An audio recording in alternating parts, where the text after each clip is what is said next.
Good morning. ಎಲ್ಲ ಹೇಗಿದ್ದೀರಾ? ಎಲ್ಲ ಚೆನ್ನಾಗಿದ್ದೀರಾ? ಬೆಳಗಿನ ಶುಭೋದಯಗಳು. ನೆನೆ ಒಂದು ದೇವ್ರು ಏನಾರ ಪ್ರತ್ಯಕ್ಷ ಆಗಿ ಏನಾರ ವರ ಬೇಕು ಅಂದರೆ ಏನು ಕೇಳ್ತೀರಾ ಅಂತ ಕೇಳಿದೆ. ಸುಮಾರು ಜನ ಆನ್ಸರ್ ಮಾಡಿದ್ರ, ತುಂಬ ಥ್ಯಾಂಕ್ಸ್. ಕೆಲವ್ರು ಆನ್ಸರ್ ಮಾಡಿಲ್ಲ. ಆಮೇಲೆ ನಿಮಗೆ ಒಬ್ರ ಹತ್ರ ಯಾರ ಹತ್ರನಾರ ಹೇಳ್ಕೊಂಡ್ರೆ ನಿಮ್ಗೇನು ಗೋಲು ಅಥವಾ ನಿಮ್ಗೇನು ಬೇಕು ಅಂತ ನಿಜ ಅದು ದೇವ್ರಿಗೂ ಕೇಳಿಸುತ್ತೆ. ನೀವು ಮನಸ್ಸಲ್ಲೇ ಇಟ್ಕೊಂಡು ನೀವೇ ಡೌಟ್ ಪಡ್ತಿದ್ರೆ ನಂಗೆ ಇದು ಬೇಕಾ ಬೇಡವಾ ಅಂತಂದರೆ ದೇವ್ರಿಗೂ ಅಷ್ಟೇ ಡೌಟ್ ಇರುತ್ತೆ, ಇವ್ರಿಗೆ ಕೊಡೋದಾ ಬೇಡವಾ ಅಂತ. ಸೊ ಆಮೇಲೆ ಕೆಲವ್ರಿಗೆ ಏನು ಬೇಕು ಅನ್ನೋದೇ ಗೊತ್ತಿಲ್ಲ. ಸುಮ್ಮನೆ ಬೆಳಗ್ಗೆ ಎದ್ದೊಳೋದು, ಆಫೀಸ್ಗೆ ಹೋಗೋದು, ಬರೋದು, ತಿಂಡಿ ತಿನ್ನೋದು, ಮಲ್ಕೊಳ್ಳೋದು, ತಿರ್ಗಾ ಮಾರ್ನಿಂಗ್ ಅದೇ ಡೈಲಿ ಅದೇ ರೋಟೀನು.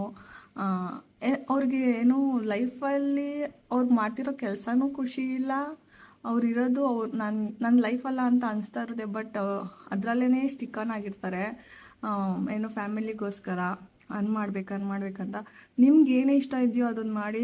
ಖಂಡಿತ ನಿಮ್ಗೇನು ಬೇಕೋ, ನಿಮ್ಗೆ ದುಡ್ಡು ಬೇಕಲ್ಲ, ದುಡ್ಡು ನಿಮ್ಗೆ ಇಷ್ಟ ಮಾಡೋದಕ್ಕಿಂತ ಜಾಸ್ತಿ ಇದೆ ನಿಮ್ಗೆ ಇಷ್ಟ ಇಲ್ದಿರ ಮಾಡೋ ಕೆಲಸಕ್ಕಿಂತ ಅಂತ ನಾನು ಅಂದ್ಕೊಂಡಿದ್ದೀನಿ. ಡ್ರೀಮ್ ಬಿಗ್, ಡೂ ಬಿಗ್ ಅಂತ ಹೇಳ್ತಾ ಇವತ್ತಿನ ವಿಡಿಯೋ ಮುಗಿಸ್ತಾ ಇದ್ದೀನಿ. Thanks for watching. Thanks for supporting all. Thank you so much.